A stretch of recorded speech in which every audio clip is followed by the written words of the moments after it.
A vital game 5 for the Phoenix Suns on the road as they head back to Denver, a place where they've lost 2 games thus far in this series, and Denver does what they're supposed to do. They hold court.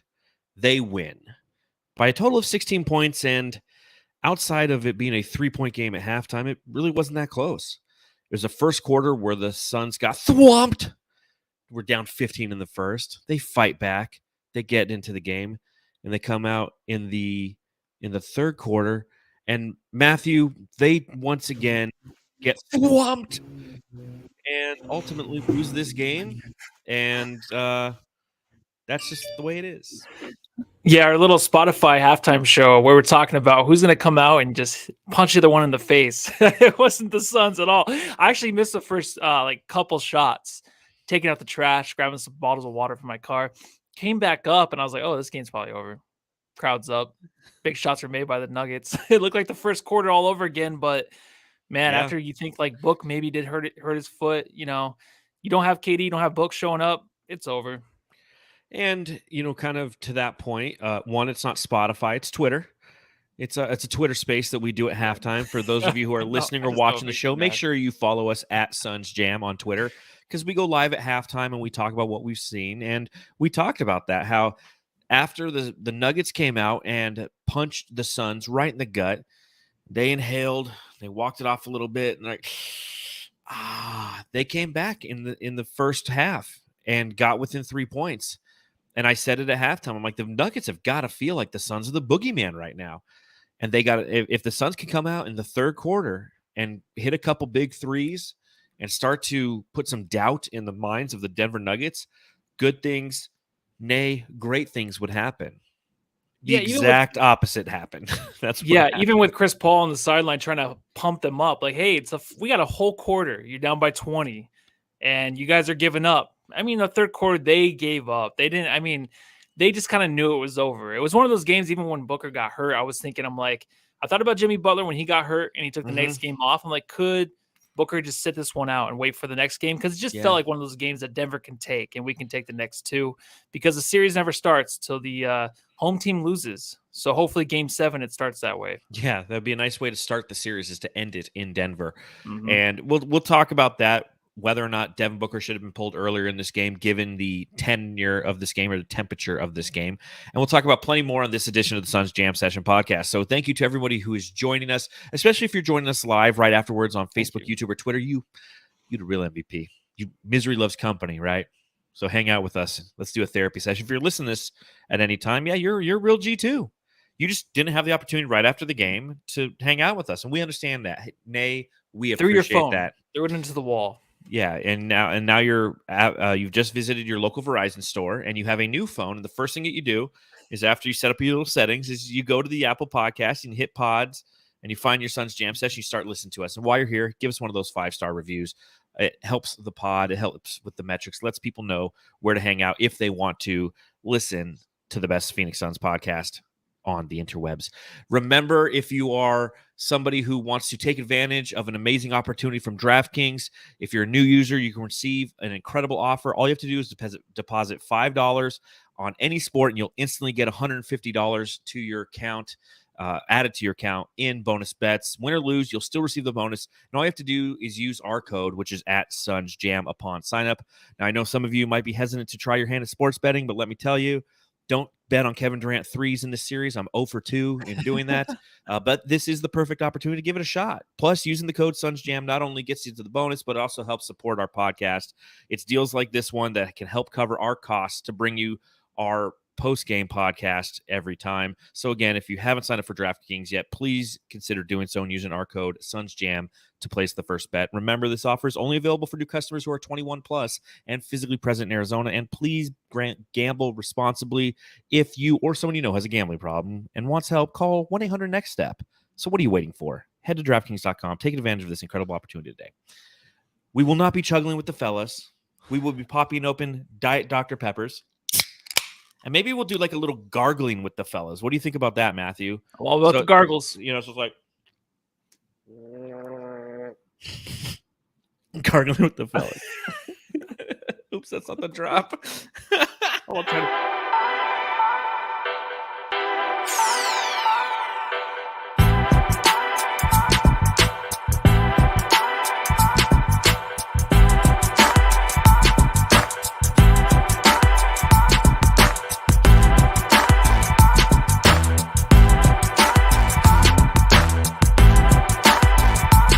118 to 102, the Phoenix Suns lose on the road and now are down in the series 3-2 as we prepare for it to head back to Phoenix, which will occur on Thursday, which brings me to my first question for my good friend Matthew.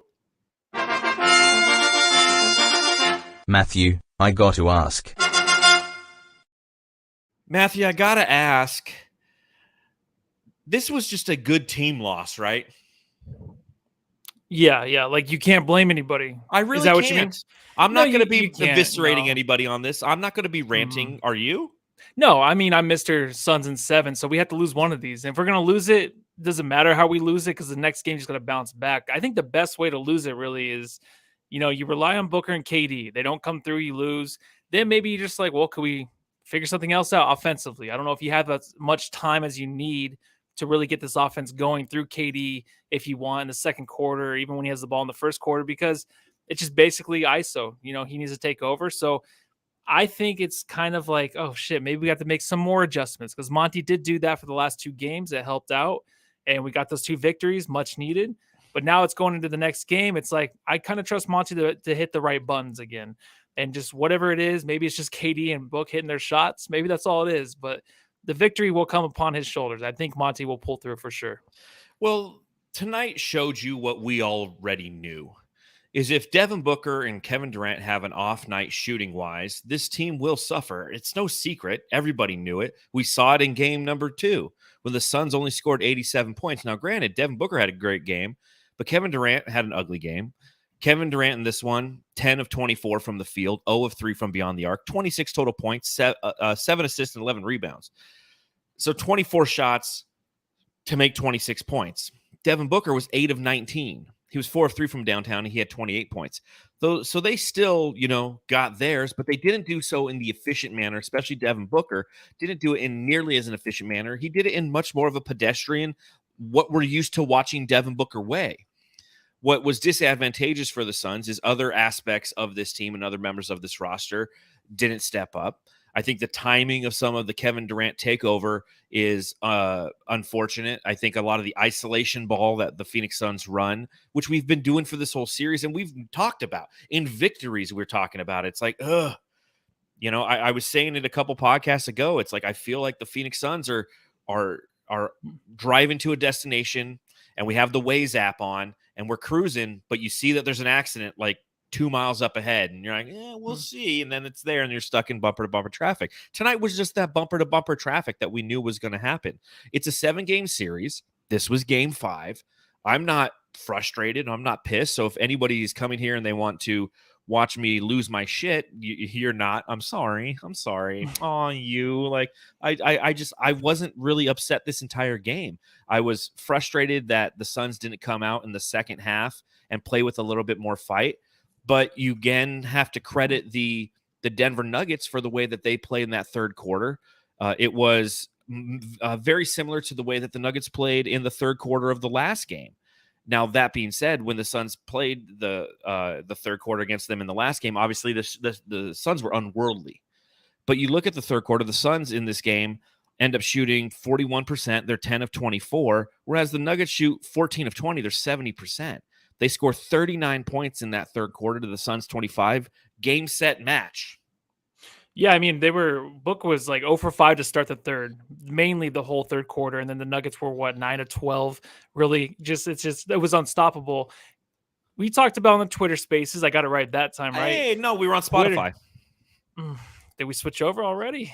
Halfway through the Twitter space, we went to Spotify Green Room. Remember, we used to do the Spotify Green Room back in the I think NBA that's why I got it Finals confused, days. huh? Yep. Back in the next year we'll be on the Facebook. No, we won't be on Facebook because that's too old. We'll be on Gojo. Gojo? Is that the new thing? Mm-hmm. Oh, okay. That's Matson's company.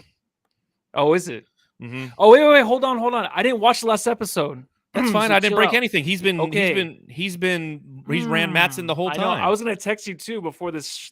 I almost said something on the Twitter space. Okay, good, because I saw something. It's a great episode. I saw a meme. The episode before, Shiv and Tom, their scenes are just melting my heart. Shiv and Tom for them. In the next episode that you have yet to watch but occurred this past Sunday. It's one of the best scenes overtime in I can't wait. succession. I'll have to watch it after this. Yes, you lucky bastard. I want to rewatch What it. was I talking about? Oh, I don't the know. Suns game. Twitter Spaces. Yeah, Twitter Spaces, whatever. Yeah, Jokic was kind of stopped in a way, trying to get his guys involved, and he did in the first half, and then he came out. He was unstoppable in the third. He really was. It's one of those things where it's like third quarter, unstoppable. Fourth quarter, the Suns kind of get some shots down by 17 or 16, but then Jokic is coming back, and you're like, you can't stop him, right? It's the same thing as last game, but we just had guys that could step up and make the big shots. Tonight it wasn't there. It kind of looked like our guys that were open in the corner were just a little afraid of the shots. It looked like the release and everything. They're just like, oh, big moment for me. I have to make this because Book and KD are struggling too much in their own head.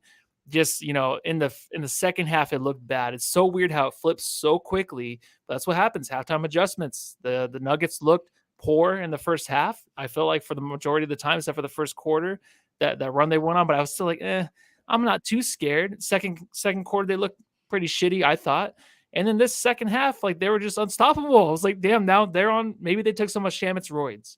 They had to have taken some of his drugs because they looked like the Terminator out there for sure. Yeah. Well, so I'll start with Shamet and then I'll move backwards. And Please do. I guess this will be the second podcast in a row where Landry Shamet's where we start. Oh yeah! Shabba-labba ding-dong! Sneaky. 23 minutes for Landry Shamet, 2 of 6 from the field. He had 6 points. He had 5 rebounds. He had 3 assists. And it was the interesting adjustment that Monty Williams made is to start the second half. He started with Landry Shamet out there versus normally having Josh Okogie, who starts the game and then starts the second half. It's what the cadence has been thus far this series. He went with Shamet, and it was interesting because Landry Shamet, who we mentioned on our Twitter space and we have observed over the past couple of days, just has like a snarl about him. Like when they show that low baseline shot and it's Jamal Murray bouncing the ball, and then you see Jamal Murray's ass, and then you see Landry Shamet staring right into his eyes. He's just he's like foaming at the mouth. There's a little snot dripping. It's getting on the floor. It's really hard to clean up for the guys who have to clean the floor. Like they're out there with busy today. Multiple different anti-adhesive type of products to try to get rid of the Shamet slobber. And I liked what I saw from Landry Shamet again today on the defensive end. He got cooked a few times, and that's what happens with Landry. Part of the issue of what he has is the simple fact that when guarding Murray, is subject to the third ass, as I like to call it, of Nikola Jokic. Nikola Jokic is not a normal human being. Cheek, right? He ass has cheek? 3 ass cheeks. There you go. So he's got 2 ass cracks and 3 ass cheeks. And essentially, you see that whenever he screens, because he always kind of leans into his screens. And it's nothing new, and it is what it is. I can sit and be frustrated by it, but due to the fact that he's a 2-time MVP and he continually gets away with it, much akin to how other players in the NBA get away with all kinds of things. It's just the way that they're officiated. But he has a third ass cheek. That's how he can lean without being called for a foul every time he's setting a pick. And Landry Shamet took a lot of those cheeks right in the chest tonight. And when that happens, Jamal Murray wraps around them, and if it's a dribble handoff, it's going to be an easy 2 for Jamal Murray. And if Nikola Jokic chooses to keep the ball, he hits him on a back screen, or he hits Michael Porter coming off of a back screen. So those kind of plays where you take advantage of Landry Shamet's inability to avoid the third cheek, if you will, is just kind of part of the defense that he has to play. Now, what I do appreciate from Landry Shamet is, and maybe he shouldn't have, is the way that he was just him and Jamal Murray were getting into it. And it was kind of nice to see, to the point where Jamal Murray got it, dunked the ball, screamed in Landry's face, and then there was a technical foul, and then we missed, of course. And of course, well, why would we? We never hit anything important. And then Jamal Murray goes to the line like he's going to shoot the technical foul. And even like Grant Hill on the broadcast will go, hold on, I thought that was a technical on him, not. Oh, what? And then Booker's down there bricking it at the other end. You're like, oh, okay. What'd you think of Landry Shamet's defense, and how hard do you think it is to avoid a third ass cheek? It's a physical anomaly. Yeah, the envision I have, I'm envisioning that thing, and I'm thinking like the Zohan with his foot coming up and just slapping people in the face or kicking them in the face, just like an ass cheek flying up in the air and doing that. So thank you for that, man. It makes the game a little bit more fun. It's kind of like when they had the game on that Nickelodeon, there's like the slime everywhere. I guess he can be part of that, his ass cheek and slime coming out of it.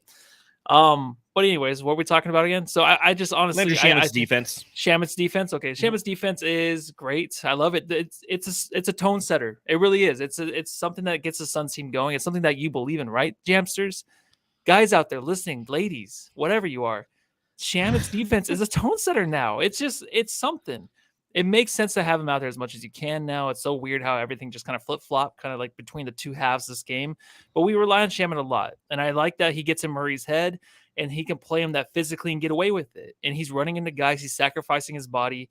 And I think he's the one guy that can get away with it. And Okogie, you know, I'm not saying like he's playing better than Okogie because I don't know. I guess he is. Obviously, Monty sees something in him that he has to play him over Okogie. Okogie's not hitting his shots. I guess right now you would rely on Shamet for that. But this is a game too where in the first half, I'm like, he's playing great. What was he like 0 for 2 or 1 for 2 in his shots? I'm like, I don't care. He's a defensive tone setter. He's the guy that we rely on in that way now. The 19 points, or I think the 15 points in the fourth quarter last game, might have been 14. I totally forgot. That was just, wow, won us the game. Holy shit, where did that come out of? Where did that come from?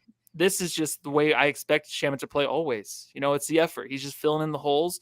And, you know, you can only ask for that, I feel like, from this guy. Yeah, when you talk about Josh Okogie through the first 9 games of the postseason, he's a negative 3.7 on average. He's our lowest plus minus on the team right now. And that's probably what Monty Williams has noticed. You couple that with he's shooting 16.7% from beyond the arc. And again, that's not including tonight, in which he went a grand total, ladies and gentlemen, of 0 of 2 from beyond the arc. So he's shooting less than that. That's why. Because Okogie has the defense, and we know that. But he is essentially 0 on offense, and this takes us back to those of you who've been watching this show and listening to this show through the entire season, a conversation that was repeatedly had by both you and I and anybody who would come on and in the chat and people around the water cooler at work. These are the things that they were talking about. Is should Okogie be the 5th starter for the Phoenix Suns come postseason time because of his inability to be a productive offensive player?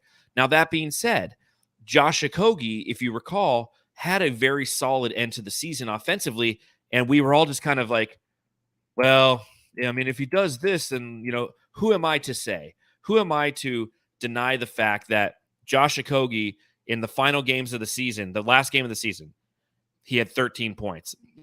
Second to last game, he had 16 points. He had a 25-point game against the Chicago Bulls. He had 14. He had 10. He was putting together, if you take a look at Josh Okogie's, last 19 games, he was averaging almost 10 points a game. So it made sense that he would be that starter. But what has happened in this postseason, and I noted it in game 2? I think it was game 2 when he just froze. And I didn't believe you. Yeah, he froze, pump faked. He looked, he pump faked again. He nearly got a 3-second call on him, and then he passed out of it. And so what Monty has essentially done is said, well, Shamet's going to give me some semblance of defense. We're not going to stop Jamal Murray. We're going to try to slow him down.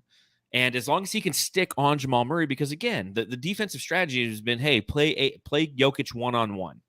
That's how the Suns want to navigate this defensively. So if we play Jokic one-on-one and we have guys who can keep up with all their other guys and we can close them off, then I don't need an above-average defender at all times on Jamal Murray. Now, he's starting with them, and that was the interesting adjustment to start the third quarter that Monty Williams had. Now, I think it backfired on him because him and by he, I mean Landry Shamet, he and Murray started going at it, and it kind of got Jamal Murray heated, and I like that. I like that they were trying to test who they were with their tempers up. You know, people change when they start to act emotionally because emotions can make smart people look stupid. Unfortunately, it made us look stupid because Jamal Murray ends up scoring 7 points in that quarter. He ends up getting 3 assists. He starts engaging with the rest of the team, and they start that little run between him and Jokic. And that was kind of game, set, match, which I think is the second time I've said game, set, match on this podcast. And I've said nay now 3 times. You know, I'm landing the plane. There was a difference between the heated energy that Murray had and what Book was bringing. It just, you could tell from the beginning. I think when Book was in a tussle with him down there with Michael Porter Jr. under the hoop where they were pushing each other and, Porter's just like, what, dude? I'm dating Kendall next, right? He just looks like a guy that would date her next, right? He's next on the list. Line. He's next in line after Bad Bunny. Still don't know why guys like him. I'm sure guys like him too, but girls everybody, like him. Everybody loves that dude. And I was just like, this just doesn't look right. The energy that Book's always had, especially in the series, it's powerful. And he's always come out every quarter and just been so explosive. The way he just came out in the third, I feel like Murray had that edge over him. They're not head to head, obviously, but those two guys are obviously very important, right? Lucky guys, they're a year apart. Yeah, but in Murray has to be that guy next to Jokic. He has to fire that team up. Jokic is trying his best, right? And they might not understand what he's saying because that one video that was going around of him talking fantastic. about Monty Booker. He's like, give it a Monty Booker. This guy's just letting him be a wide I don't know open. if I would take that seriously or not. That wouldn't get me pumped up. So Murray has to be that guy. He can be that guy. He can be Booker-like, right? I think he's right below Booker right now in the series, obviously. I think Booker is the best player until tonight. Jokic outshined him. But Murray has to be that guy to get the rest of his team going because Gordon and Porter Jr., they're like guys that are just kind of like, I'm going to stand here and make my shots. I'm not going to get really pumped up. I'm going to enjoy this. Gordon can celebrate a little bit on his dunks if he ever dunks. I don't think he's dunked yet this series, but there's not any kind of emotion from those guys. So Murray has to be that for this Nuggets team. Yeah. And when you're at home, like they were, you're going to get those performances. And we knew that. And you take a look at the total bench points, and the Phoenix Suns was at 7, 11. Man, they had some 20, 26, and Bruce Brown alone had 25. Yeah. I think that was like more garbage time, right? No, he was doing it in the third quarter. He was doing it in the third quarter. That was when I knew it was over, though, in the third quarter. Third quarter, Bruce Brown had 6, and in the fourth, he had 15, so that is garbage time. Yeah, Bruce Brown was definitely front running tonight. Like the Nuggets were doing some of that. Tussles. They were doing some of that Memphis shit. And what Memphis does is they do what I like to call LBMs, right? Little bitch moves. Like they have these little bitch moves that they do. Like they let the ball sit on the ground out of bounds. Yeah, The clock's running and nobody gets. And you even heard Devin Booker. He's like, "That's a delay of game," and they didn't say anything. And then they throw the ball in bounds and they do the Chris Paul. And again, I can call it for what it is because Chris Paul does the same shit where they let the ball roll while the clock is running. Mm-hmm. And then, they wait for and then, of course, the moment in the game where they're entering the huddle of the Suns. Now, granted, it's legal. There was no timeout. Booker was shooting a technical foul and Monty had the board.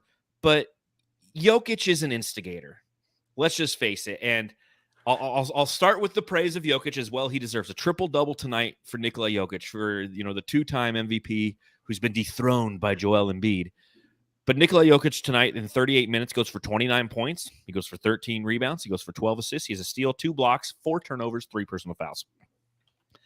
And he did, again, as I mentioned at halftime, he was doing what he feels needs to be done to help his team win. And because of his skill set, he can do that. He can go for 53 points and 11 assists and try to carry his team because he feels nobody on the road can do it. And that's how he tried to help this team win the last game. In this game, he was much more of a distributor. He was much more of an irritant. And that's where Nikola Jokic, that's a space he lives in, a good, bad, or indifferent. I mentioned it earlier with his 3 ass cheeks. He does all these little things that give him an advantage. The way that he flops, he Ishbia flopped tonight. There's no doubt about it. And we called it on the last pod and we'll continue to call it. The way that Ishbia flopped in game number 4 is something that Jokic did. There's no way that Kevin Durant pushing him knocked him back 20 feet. Yeah. And it's the same thing. Every time he flails, every time he just kind of, You've seen It's Always Sunny in Philadelphia, right? Dee, when they're on the boat and she's dancing with the blow-up doll. That's Nikola Jokic. Like, I got to imagine him walking around Denver.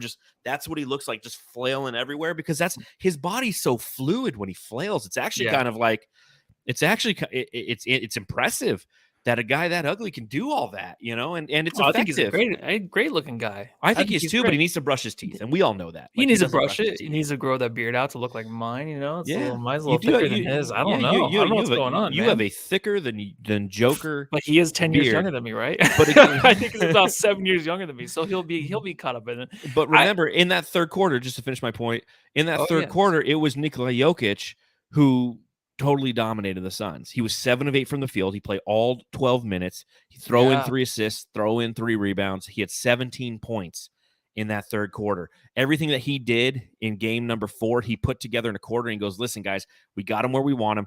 They're not shooting well. Devin Booker in that quarter goes 3 for 11. Easily his worst quarter. And yeah, we'll discuss it a little bit, when we talk about injuries and things of that nature.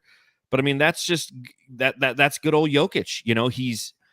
He is the king of the LBMs, the little bitch moves. Like he and the Nuggets were doing things that remind you of the guy who like inbounds the ball off your back when you're playing basketball. He's just like little annoying, irritating bitch move things. And he's the ringleader of that. That's who he is. He's the victim always. Dave King put together a great tweet. He goes, it's so funny because Jokic is clearly an instigator, and he's he likes Dave said that on Twitter. It's true. He instigates things. The Matt Ishbia thing, like he instigated that. There's no reason for him to go into the stands to get the ball. The referee's going to get that when players go into the stands. He does these little things to instigate. He swipes down really hard on Cameron Payne, hits him in the head, and then it's like, but what did I do? Look at me. I'm just a fat piece of shit. It can't be me. Hey, that's everybody. That's everybody. He plays it. It's like the same thing when you go on a subreddit stakeout and then the other fans are talking about, the refs not giving them a chance. They love the other team. The commentators love the other team. It's the same thing always. These players are the same exact way. But I think it's funny when that happens because they're just having fun. It's not even anything serious. KD's laughing. And then they throw technicals at him. It's like, refs, just stay out of it. Why would you want to give them technicals? You can see he barely nudged him. You see the size of Kevin Durant's arms? Daddy long legs, dude. Yeah. They're not going to move anybody. Jokic, it flopped. If you can't catch that, you shouldn't be a ref. If you're going to throw a technical, you should just throw yourself out of the game. That should be like, come on, guys. And you have Bruce Brown in there, who's a former teammate of Kevin Durant, who's poking and giving him shit when he's up in the game. It's not even a big deal. And Booker's just standing there. If Booker's not involved, it doesn't matter. Booker's just over there resting his injured foot. He's all, let's just get through this game. I don't want to get thrown out of the game or get a technical and hurt my chances of playing next game because we're tussling over there. It was a joke. The refs need to leave it alone. They're too uptight. And the whole thing with Ishbia, I thought it was funny too. I thought the whole situation was hilarious. I don't think Jokic knew who he was, obviously. No, of course he didn't. And they went back. Like, that was the funniest thing. And if you saw before the game, Jokic like gave him the ball and stuff. Like, all of it's fun. And we make it out to be too serious. And we take this game way too seriously where these guys are instigators. It's like they all are the same type of dudes. They're trying to get calls. They're trying to play the refs. Oh, 100%. But what I'm saying in Jokic's case is he's just kind of that annoying guy on the basketball court, right? Like, you got the one guy who always just shoots threes and plays no defense. You got the one guy who plays defense and like thinks he's in the NBA. He's always swatting at you. And then you got like the Jokic guy who's like the doughy guy out there who's just kind of constantly trying to use every little thing to his advantage, good, bad, or indifferent. It just is what it is. And what a win for Matt Ishbia in this series, by the way, because he's the new owner. He's the NKOTB. He's the new kid on the block. And no one knows who he is nationally. Now everybody knows who he is nationally. So, I mean, he won there. You know what I'm saying? Bill Simmons, and then he was the next day. It was like a tussle. What a week. What a week for Ishbia. What a week for him. Big Dick Booker. Not the best Devin Booker game. He still got that point total up there, which always will help him look good on the old playoff resume. But 41 points on 8 of 19, or I'm sorry, 41 minutes on 8 of 19 shooting, 4 of 7 from beyond the arc, 8 of 9 from the free throw line, 6 rebounds, 4 assists, 28 total points for Devin Booker. But as we mentioned, second quarter looked like he hurt himself. Had one of those plays where he was driving to the hoop, and when he landed, it wasn't a twisted ankle or anything. It was a flat foot landing. And that scares me. That reminds me of Michael Jordan in 1985. That's exactly how he hurt his foot. Cost him 6 weeks, nearly cost him the playoffs. Ultimately, he did come back in that season. But it was one of those, when you land that flat, you can break a bone in your foot. That's which obviously is worse than a twisted ankle or whatnot. But either or, hobbled a little bit, went right to the bench. And again, we're following on Twitter. You're watching every tweet, whether it be by Dwayne Rankin or Kellen Olson, somebody who's live and in the arena, and they're saying, hey, Devin Booker's not going to the locker room. You're like, okay, appears to be okay. Comes back out, still continues to play okay. Then later in the game, he's going for a ball. He slams into the side. I mean, it was one of those games where you're like, dude, just get this guy out of there. So I ask you, Matthew, 41 minutes from Devin Booker tonight, okay? And of those 41 minutes in the second half, in the fourth quarter alone, Devin Booker plays a total of 7 minutes and 42 seconds. Was that 7:42 too long? I think a couple minutes, maybe. He was out there past the 5-minute mark. I think that was way too much. I don't think Book would ever want to leave this game, and no matter how hurt he was, he wanted to play through it. I don't think it's going to be anything to hold him back from playing He's a competitor, man. Yeah, and he's going to play whether or not it hurts the team or not. But obviously, he's Booker. He's fucking insane. So, I mean, he comes out this game. He's not going to miss again. He's hitting big threes again, and he's getting to the rim. He's doing everything he wants. He's getting to the line 8 of 8 to start the game, which is insane. I don't think he started that way in a long time. 8 of 8. That was incredible. Getting calls and stuff tonight, and then I think just the foot thing happened, and then in the third, I'm like, wait, what's going on with Book? 0 for 5. And then I just saw a tweet, and I'm like, oh yeah, Book is hurt. Like, he probably did hurt himself. That's the only thing I can think of, because he did look uncomfortable. It looks like he was wincing a little bit, walking a little bit differently, defensively kind of standing, and offensively kind of standing off in the side a few times, letting KD do what he wants to do. It just wasn't Book in the second half, and I'm not going to put excuses on that, because I think the Nuggets just handled the Suns tonight. But Book was just I think something is up with his foot for sure, because his shot, it did not look the same. Obviously, it didn't go in, but just the release, the attempts, just was missing. It's funny, you almost felt like you knew it right in the second half, because Deandre Ayton had a wide open shot in the lane. He decided to pass out to an even more wide open Devin Booker, who bricked it. And you're like, oh, okay, that's just a little off. So it's going to be something that we continue to monitor. But the fact that he continued to come out and play hard and play in Devin Booker, the same attitude and effort that he always does. I mean, that's what makes Devin Booker Devin Booker. That's what makes him the greatest Phoenix Sun of all time. Because even if he's feeling a little hobbled, he's going to go out there and give you the best that he has. Now, granted, the best that he has was not that great again in that second half. Second half total, he goes 3 of 11, as I mentioned. He had 9 points, 3 of 5 from beyond the arc. So all of his field goals in the second half were from beyond the arc. So again, there's no blaming Devin Booker. There's no blaming Kevin Durant in this game. I honestly believe that. Everyone's going to, and you're going to see it. You see it a little bit in the chat. You see it on Twitter. Everyone's just shitting on KD. And I had my frustrations where, I felt like he was turning the ball over a little too much. But this was a game, again, where I think that just as a team, the team came out flat. Yeah, 5 turnovers for Kevin Durant, by the way, 42 minutes played. The whole team came out flat in that second half. The Nuggets didn't come out flat. They used that home court advantage to just that, to their advantage. They won the game. Now, it's a 7-game series, as we've been saying throughout this entire series. And it's unfortunate that when they play on Game 6 on Thursday, that's the first time this season they're going to be facing elimination.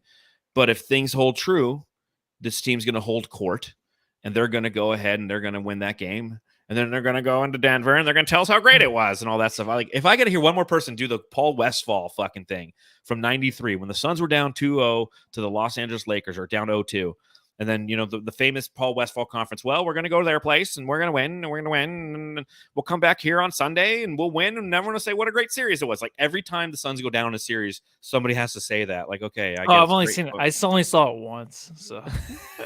You must have seen it a lot. They're so heavily what's up? Go ahead. No, I was going to say they're so heavily relying on KD and Booker right now, and there's 100%. No way out of it. And even when he joined the team, they're talking about at practice when it would be KD and Book and Chris Paul, like they would have practice, but then those guys will go do their thing. You know what I mean? I don't know how much that really hurts the team as a whole if you feel left out a little bit. But like in games like this, you can kind of tell, like even DA, like even the guys that are left in the corner, the ball might never get around because KD can't really move the ball. He can't offensively. He just can't move the ball as well as I thought he could. He's just having a hard time with it right now, and it makes sense, right? You need time to gel. So I'm not blaming him at all. I'm just saying that, if we do lose this series, it's because they didn't have time, but also it's just because you got to rely on those two, and they have to do everything because that's the way they want it right now. They're not going to get anybody else really involved unless they're wide open, unless they can start moving the ball with that second unit when they come in and try to knock down some shots with Ross and Warren. If those aren't going in, then bullshit. It's not going to win. We're not going to win anything. God, if only they had like a max center. Watch. Facetious on this one because, you take a look at Deandre Ayton, 32 minutes played. He had 14 points. He had 9 rebounds. He had a couple steals, an assist, a block, 7 of 12 from the field. And it's funny because every time we lose, it's Deandre Ayton's fault, right? And you're already seeing it in the chat. John Nelson, Ayton, no defense, says he's a turnover machine, even though he only had 1 turnover in this game. Rosie Jaws, DA is 0 on once again on defense. Matthew, did you think the DA was a 0 on defense in this game? I don't. So yeah, my thing is with DA, he wasn't really I mean, he's there. He's very present, which is great. That's what I want. He's present. He's there. He's playing hard. He doesn't look as lost. He's not part of the Lost Boys right now. He looks more determined to play. And he's quiet. He's doing his thing. And I kind of like that. I think defensively, what are you going to do? Right? He has KD and other guys trying to help him board, trying to help on help defense. KD can't get over. He's trying his best, but he can't get over and grab the board most of the time. Like, what did he have tonight? He had 7 or 11 rebounds. But like a lot of the times, it's like KD has a hard time even getting out to the 3-point line to even guard anybody on the perimeter. You know what I mean? So for Ayton to have to rely on those guys or anybody else to help him defensively or grab the boards, it's going to be tough. I think Ayton right now, when he's quiet and kind of just down to business and just doing his thing, this is the best you're going to get from him this series. Just like you have to rely on Book and KD to win this series for us. And if CP3 comes back, he has to be in the middle of that.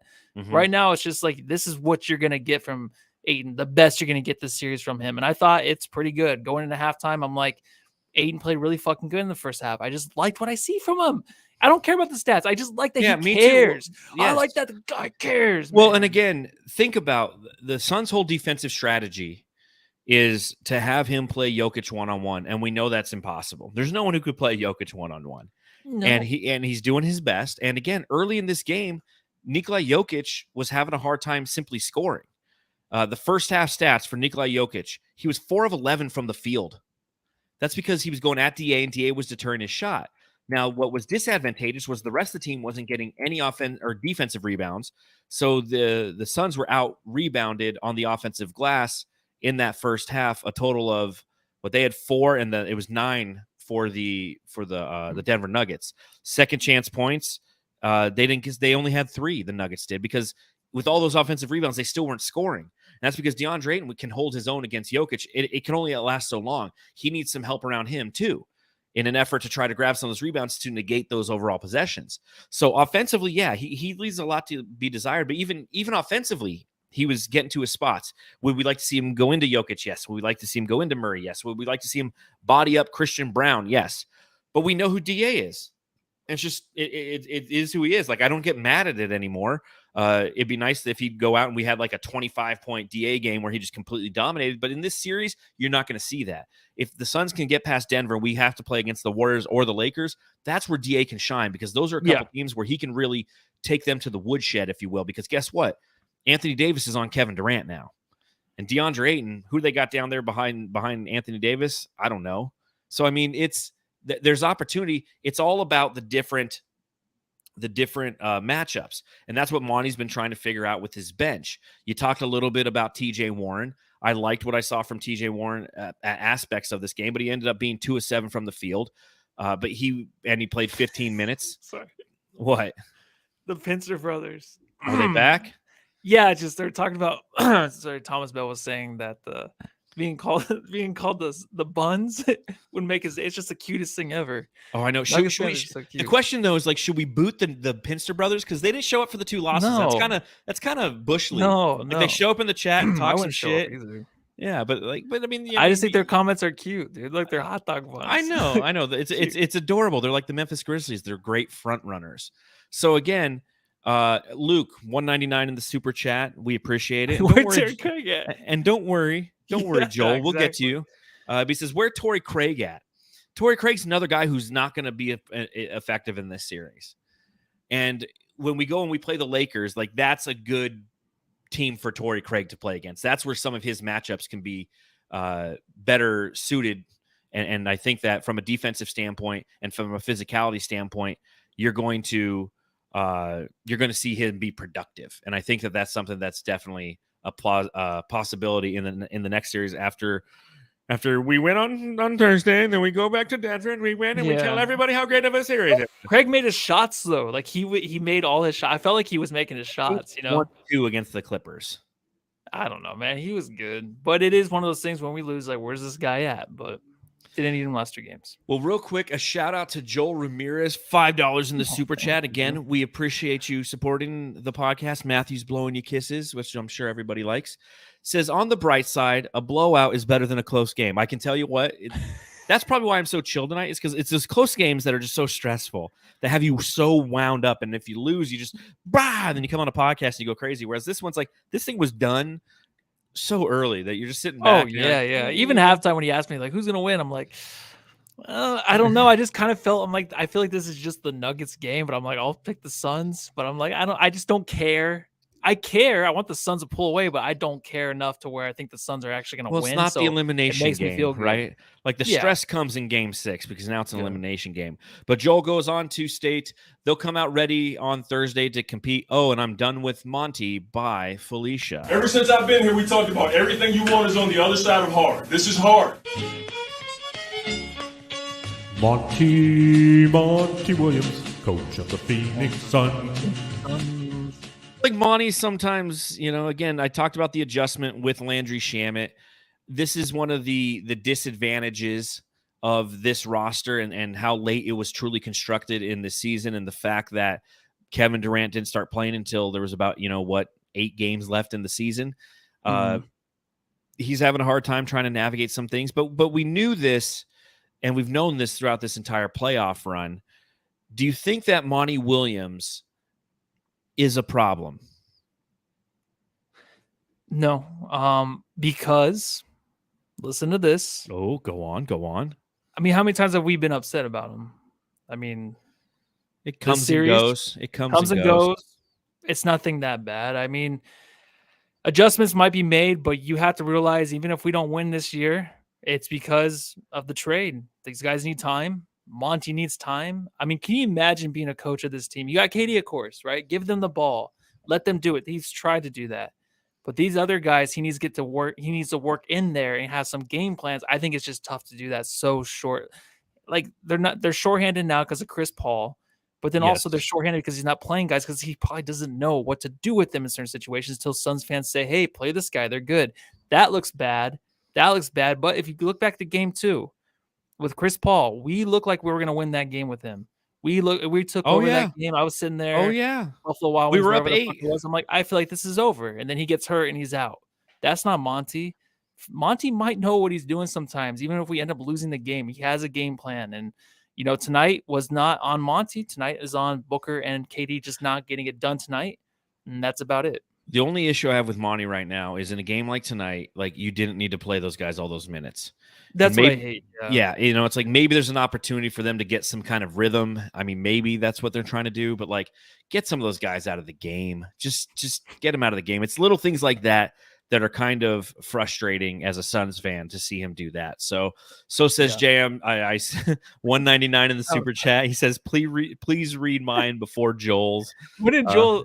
What did he? Joel stated something earlier. So Joel was one of our first super chats. He gave us $5 in the super chat, and he said, "Hey, on the bright side, we a blowout's better than a close game." And then he said, like, why do I even give you guys super chat if you don't read them? It's like when I see the super chats, like I'm not just gonna start like calling them out. Like we have a rhythm of a show, and when I see something like that, you gotta fit them in. Yeah. I'm like, okay, that's a perfect one to transition to a conversation about this. And kudos to so says Jay. He saw that, and if we don't read them, we'll refund it. I don't know. Yeah, we've never not read one, right? Like Thomas Bell, an elite jamster, just gave us 500. I think at the end. Bunny points. What are those? Game 6, we're putting some limp nug limbs right on our toasted buns. Go Suns! Let's go, Love it. Thomas Bell. Love it. That tattooed across my chest. Yes, dominating across your back. And dominating. And there, here we go. Tough like Nikola. Look at this. Nikola Jokic isn't tough. He's floppy, bitch. No, he's pretty fucking good. He's good. Don't get me wrong, but he's the king of the LBMs, man. He's a little bitch movement guy, So, he's Thomas Bell's like, that's like $500. I don't know about that. 500 yen. Gabo, $5 in the super chat. You guys You guys, though, we see CP3 next game. You think we'll see CP3 I do. We next think game? we'll see CP3 next game. I don't think he plays the series. I think you're right. I don't think we do. Did I do that live? What's that? Did I do that live? You do that all the time. No, I do not. Sometimes you mute yourself, but I see it. You're over here going. Yeah, I don't think we see him this series. As I've stated it numerous times, kind of since the injury happened. I think the severity of this injury, typically, it's something that takes 3-4 weeks. Initially, they just said through Game 5 after it happened. Now, granted, he was putting up shots before the game, but when Devin Booker had a pulled groin, we saw him shooting all the time, and there's like, okay, let's sit him. Let's let him wait. Now, granted, if this is the playoffs, so if CP3 is well enough to play next game, do you start him or do you have him come off the bench, Matthew? Because I'll tell you this. Start him. Monty is pulling campaign pretty quick in these games. He played 31 total minutes in this game, but he had 7 points, 4 assists. And I got to say this about Cameron Payne. How he have no idea where the fucking sidelines are. That guy continued. Every time they pass him the ball in the corner, he steps back before he steps forward, and it's always out of bounds. Like, yeah, it is all the time. I mean, he's not playing his position. He's not playing point. He's just playing whatever they want him to do. Give me the ball. Go stand somewhere, and I'll pass it back. That's what he's doing right now. Yeah, it's hot potato. Equipment manager, fallen founder. 500 yen is $3.70 US dollars. More than So Says Jay donated. So thank you for that math equation. I'm stationed in Korea, and I dealt with yen, but that was 20 years ago now. Oh, geez. That was quite some time ago, man. That was quite some time. The Suns Jam Session subreddit stakeout. So I was kicking it on the Denver Nuggets subreddit, and I was hanging out with the Pinsters, man. I mean, that's where they like to hang know out. Who you are, though? The Pinsters, same glasses, though. the Pinsters, yeah, they're getting used to me. They know. I wear the same. They're like the guy with the backwards hat and the blue sunglasses. That's that same guy who comes here and downvotes everything that's anti-Suns. I'm just downvoting the whole game. There's like, I think it's JV4. I forget. Devin Booker. I'm like downvote. So here's what I read on the subreddit stakeout. This is what they were saying over there in Denver. Booker has reached hardened levels of douchebaggery. Do you concur, Matthew? Who, Booker, you said? Yeah. Oh, I don't know. I don't think Harden's a douchebag. I like Harden. I never disliked Harden. Yeah, that's a good point. I forgot that you're kind of a pro Harden guy. I can't stand Harden. I don't think so. Ayton is sort of having a game so far. Let's foul him out. So there you go. Booker always looks like a kid that talks shit and then hides when he gets punched. He does kind of, but he's probably the toughest dude in the NBA. He is. Those rosy cheeks, man. Yeah, well, and you look at Nikola Jokic, he just has a rosy body. He's the guy who just stands out there. Pin a rose on his nose. The broadcasters are ready to bust a nut whenever Booker touches the ball. I hate those comments. I know. You see them all the time. It's those are the only thing. That's the only thing you hear when someone hits a shot against you. Then you're gonna hear the commentators. They're like what Terrence Ross said. Yeah. And Terrence Ross hit his third 3 of the game. What the fuck? Nikola Jokic has hit 3. It's like, yeah. And when Nikola Jokic has hit his third shot, they said, and Nikola Jokic just hit his third shot. It's so funny. I hate how much KD and Booker just fall down for calls. And somebody goes, hey, that's Devin, the most ethical scorer in basketball, Booker. Who said he was the most ethical? I don't know. KD falls. Dude, does he even have a butt left? I don't know. Well, speaking of KD falling, they said, or just little KD, butt.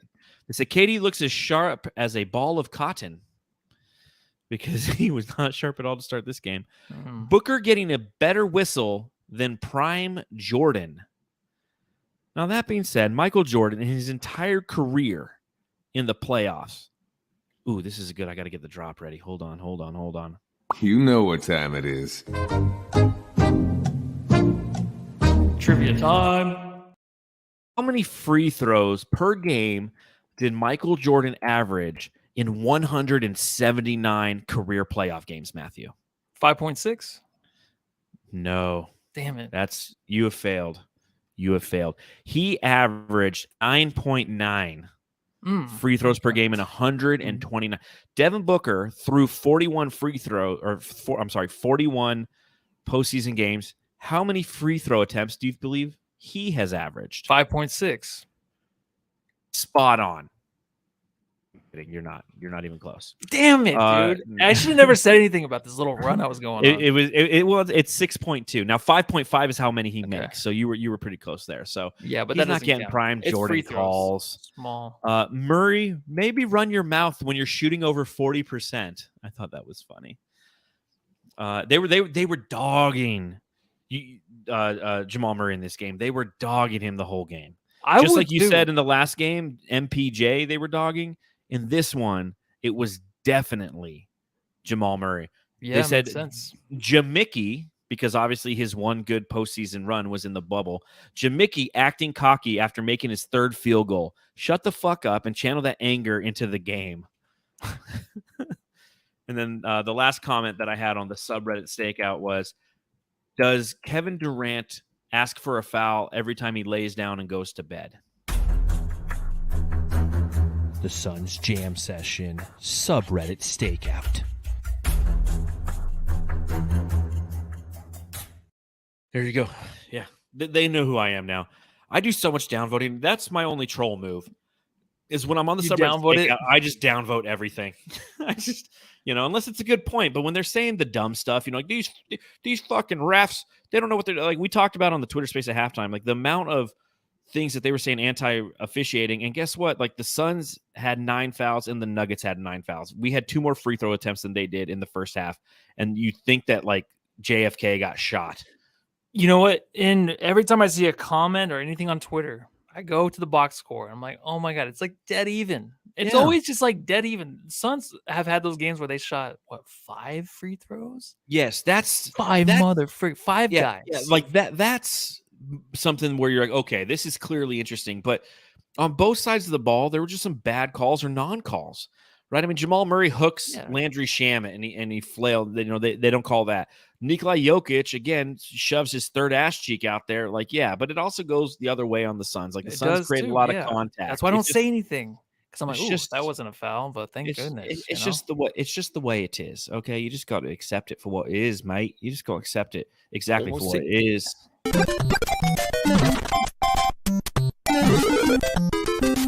Jam star of the game.